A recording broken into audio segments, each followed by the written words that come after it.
विद्यार्थी मित्रों नमस्कार, कैसे हैं।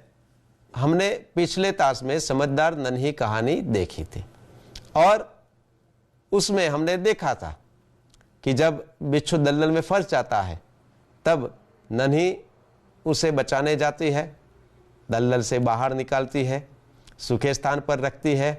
उसके बावजूद बिच्छू उसे काट लेता है, डंक मारता है और नन्ही तड़प उठती है और वह भागकर अपनी मां के पास चली जाती है।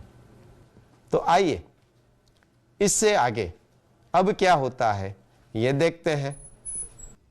हाँ, तो मां तो बहुत खुश हो गई कि अरे वाह नन्ही, तुमने तो बहुत अच्छा काम किया है। नन्ही बोली, लेकिन उसने बदले में मुझे डंक मार दिया, क्योंकि नन्ही को डंक की पीड़ा अभी तक थी। उसकी मां ने कहा कि तुमने अच्छा काम किया, लेकिन नन्ही ने कहा कि हाँ वो बात तो सही है, लेकिन बिच्छू ने मेरे अच्छे काम का बदला तो मुझे डंक मार कर लिया। तो मां बोली, बिच्छू अपनी गंदी आदत का गुलाम है। आदत का गुलाम का मतलब क्या होगा?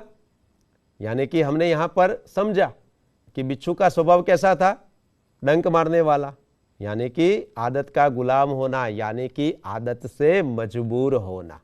यह एक मुहावरा है जिसे हम गुजराती में रूढ़ि प्रयोग कहते हैं, है ना।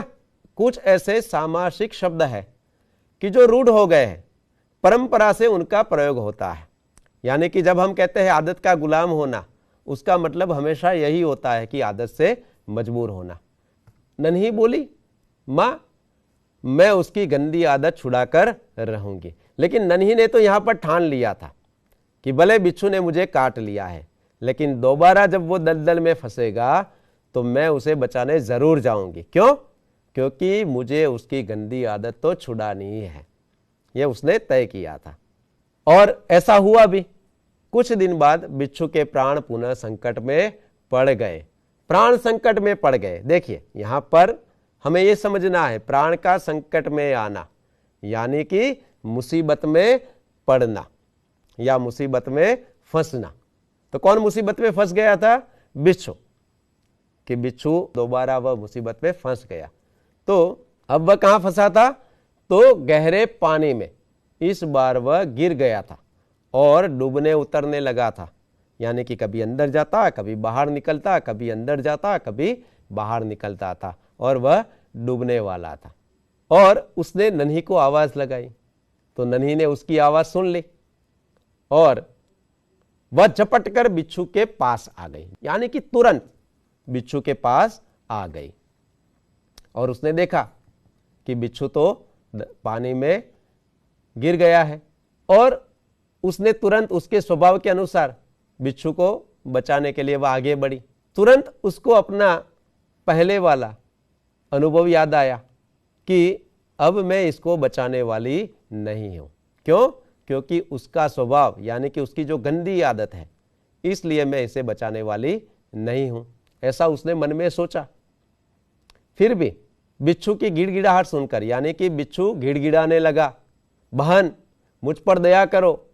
नन्ही का मन डोल गया। गिड़गिड़ाहट करदा यानी कि वह बार बार उसे प्रार्थना करने लगा, विनती करने लगा कि बहन तुम्हारे सिवा मुझे यहां से कोई बचाने वाला नहीं है, तो तुम ही मुझे यहां से बचाओ। गिड़गिड़ाना तो उसका अर्थ होगा विनती करना या प्रार्थना करना। बिच्छू बार बार उसे पानी से बाहर निकालने के लिए प्रार्थना करने लगा। उसने सोचा हो सकता है कि अपनी गंदी आदत छोड़ दी हो। किसने आदत छोड़ दी हो? बिच्छू ने। नन्ही के मन में विचार आया कि बिच्छू ने अपनी गंदी आदत शायद छोड़ दी होगी। नन्ही ने बिच्छू को दोबारा जीवन दान दिया। क्या दिया? जीवन दान दिया। तो ये जीवन दान भी एक मुहावरा है, सामासिक शब्द है कि बचाना। जीवन दान देना का अर्थ होगा बचाना, यानी कि उसके प्राण की रक्षा करना या नया जीवन देना। अगर नन्ही ने बिच्छू को नहीं बचाया होगा तो वह पानी में डूबकर मर जाने वाला था, लेकिन नन्ही ने बिच्छू को बचाया। बिच्छू उसके स्वभाव के अनुसार उसे डंक मारने के लिए आगे बढ़ा, लेकिन नन्ही भी इस बार तो सजाग थी। तो उसका इरादा वह समझ गई। वह मुस्कुराकर बोली, बिच्छू भाई ठिठक क्यों गए? डंक मारो। बिच्छू भाई ठिठक क्यों गए, डंक मारो। बिच्छू शर्म से पानी पानी हो गया। बिच्छू उसे काटना तो चाहता था, लेकिन नन्ही के ये कहने पर कि भाई ठिठक क्यों गए, डंक मारो, तो उसको शर्म आ गई और वह शर्म से पानी पानी हो गया। तो ये भी एक मुहावरा है और इसका अर्थ होता है बहुत लज्जित होना। सोचो बिच्छू क्यों लज्जित हुआ होगा, क्योंकि जिसने उसकी जान बचाई थी उसी नन्ही को वो दोबारा काटने जा रहा था। तो नन्ही के कहने पर तो अब उसे बहुत लज्जा आ गई, बहुत शर्म आ गई और वह वहीं पर खड़ा रह गया। वह खिसियाकर बोला, बहन एक बात बताओ, मैंने सदा तुम्हारे साथ विश्वासघात ही किया है, फिर भी तुमने मेरे साथ भलाई ही क्यों की। बिच्छू ने नन्ही को यह प्रश्न पूछा। यह हमारे लिए भी बहुत ही महत्वपूर्ण है, हमें भी इसे समझना है। बिच्छू ने नन्ही को कहा कि मैंने तो तुम्हारे साथ क्या किया, पहले भी तुमने मुझे दलदल से निकाला था, मैंने तुम्हें डंक मार दिया। इस बार भी तुमने मुझे पानी से निकाला, मैंने तुम्हें डंक मारने का प्रयत्न किया। तो मैंने तो तुम्हारे साथ विश्वासघाती किया, तुम हमेशा मेरे साथ भलाई करती रही, तो ऐसा तुम क्यों कर रही हो, ऐसा तुम क्यों कर रही हो। नन्ही ने कहा, भलाई करना मेरा स्वभाव है, जैसे तुम्हारा स्वभाव है डंक मारना, वैसे मेरा स्वभाव है भलाई करना। मैं तुमसे बदला लेने के लिए अपनी अच्छी आदत क्यों छोड़ दूं। मेरा जो स्वभाव है, मेरी जो आदत है, वह तो मुसीबत में फंसे दूसरों को बचाने वाली है। तो तुम्हारा जो स्वभाव है डंक मारने वाला, उससे मैं अपनी गंदी आदत क्यों छोड़ दूं। मेरा काम बचाना है, मैं मुसीबत में पड़े को बार बार बचाती रहूंगी। तुम्हारा काम डंक मारना है, तुम मारते रहो, देखती हूं कौन जीतता है। देखो यहां पर नन्ही ने बिच्छू को एक चुनौती दी कि तुम्हारा काम डंक मारना है, मेरा काम बचाना है। अब मैं देखती हूं कि तुम कितनी बार अपने इस स्वभाव के कारण दूसरों को नुकसान पहुंचाओगे, क्योंकि मैं मेरा स्वभाव या मेरी आदत कभी बदल नहीं सकती। बिच्छू पछतावे से भर गया। बिच्छू को बहुत पछतावा हुआ। बोला, नन्ही बहन आज तुम जीत गई, मैं वचन देता हूं कि अब मैं किसी निर्दोष जीव को डंक नहीं मारूंगा। क्या वचन दिया कि मैं अब किसी भी निर्दोष जीव को डंक नहीं मारूंगा। यहां वचन देना एक मुहावरा है, वचन देना एक मुहावरा है। और क्या वचन दिया कि मैं किसी को अब डंक नहीं मारूंगा, यानी कि वादा निभाना। वचन देना है, उसका अर्थ है वादा निभाना। तो कौन सा वादा किया बिच्छू ने नन्ही के साथ कि मैं अब किसी को भी डंक नहीं मारूंगा, किसी को यानी कि किसी भी निर्दोष जीव को डंक नहीं मारूंगा। नन्ही खुश होकर नदी में चली गई।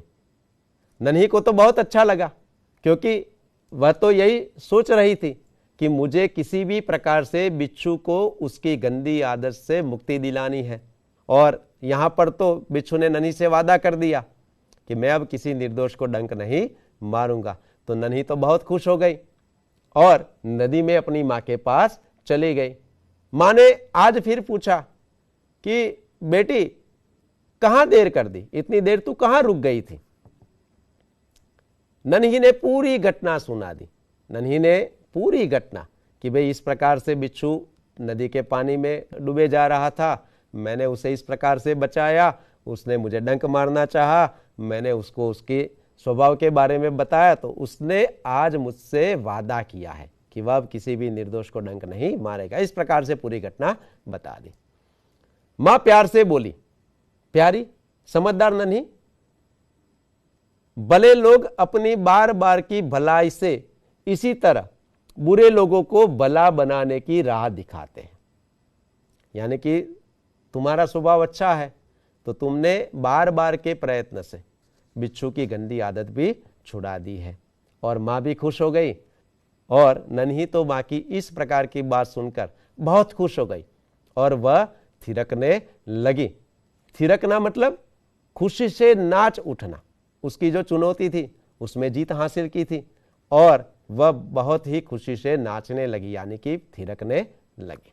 विद्यार्थी मित्रों, कहानी कैसी लगी? मजेदार ना? कहानी बिल्कुल छोटी है, उसके बावजूद बहुत ही मजेदार है। आपको मजा आया ना? हाँ, तो क्या आपने ऐसी कोई अन्य कहानी पढ़ी है? पढ़ी है? बहुत अच्छा। अगर नहीं पढ़ी है तो आपकी स्कूल जब शुरू होगा तब आपकी स्कूल की पुस्तकालय से आपको इस प्रकार की कहानी की पुस्तक लेकर पढ़नी है। पढ़ेंगे ना? आपको भी वादा निभाना है। जिस प्रकार से बिच्छू ने नन्ही को वादा दिया, इसी प्रकार से आपको भी ये वादा निभाना है कि आप भी जरूर ऐसी कहानियों के पुस्तक पढ़ेंगे, है ना? देखा बच्चों, यहां पर हमने कहानी के साथ साथ भाषा शिक्षा भी की है ना?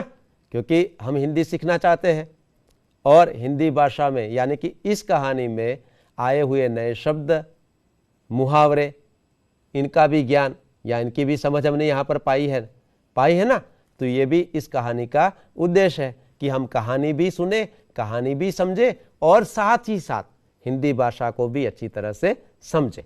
एक विशेष बात यह थी कि इस कहानी से हमें विराम चिन्हों के प्रयोग के बारे में भी सीखना है, जो हमने अगले तास में पढ़ा था, अगले तास में समझा था, है ना? तो आपको एक काम ये जरूर करना है कि इस कहानी का एक परिच्छेद का आपको अनुलेखन करना है कि जिसमें ज्यादा से ज्यादा विराम चिन्ह हो, है ना? और इस कहानी में तो हर एक प्रकार के विराम चिन्ह भी है, तो यह भी आपको काम करना है। और साथ ही साथ अभ्यास और स्वाध्याय के प्रश्न भी आपको लिखने हैं। लिखेंगे ना? और आपको अपनी सोच इस प्रकार से बनानी है, या आपको अब मैं जो यहां पर 2 प्रश्न बता रहा हूं वो लिखने हैं। एक, कि अगर नन्ही की जगह आप होते तो क्या करते? क्या आप बिच्छू को बचाते या दलदल में फंसा रहने देते? सोचो, और आपको लिखना है।